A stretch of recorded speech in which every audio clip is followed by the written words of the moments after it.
আজ সকালে উঠেই একবার কোরআন শরীফ নিয়ে বসে পড়েছিলাম তেলাওয়াত করতে। কিছুক্ষণ পড়লাম, কারণ আমার শরীর ভীষণই খারাপ, আমি বেশিক্ষণ পড়তে পারছি না। আর তোমরা কেউ কেউ বলছো যে রোজা রাখোনি। আমার অবস্থাটা দেখে তোমরা কি বুঝতে পারছো না যে আমার শরীরটা কতটা খারাপ? আর এই ভিডিওটায় আমি কান্না করিনি, নিজে থেকে আমার চোখ দিয়ে এরকমভাবে পানি বের হচ্ছে। তারপর মা একটা পেয়ারা এনে দিয়েছিল, ওটাই নুন দিয়ে খাচ্ছিলাম। ওটাই একটু ভালো লাগছিল, কারণ কিছুই খেতে ইচ্ছা করছে না। তারপর একবার হাঁটতে বের হয়েছিলাম, আর চারিদিকটা কতটাই না সুন্দর লাগছে। তারপর মায়ের ইফতারির জন্য ডিম টোস্ট করলাম আমি। আর কড়াইটাই কেউ চোখ দেবে না, কারণ অনেক দিনকার কড়াই হলে এরকমই হয়ে যায়, অনেক বছরকার।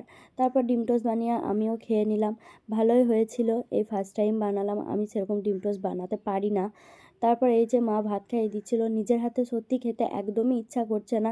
আর এই অসুস্থতায় মায়ের মতো যত্ন সত্যিই কেউ করবে না। তোমরা কি এখনও আমার মতো মায়ের হাতে ভাত খাও? সেটা আমাকে জানিও তো।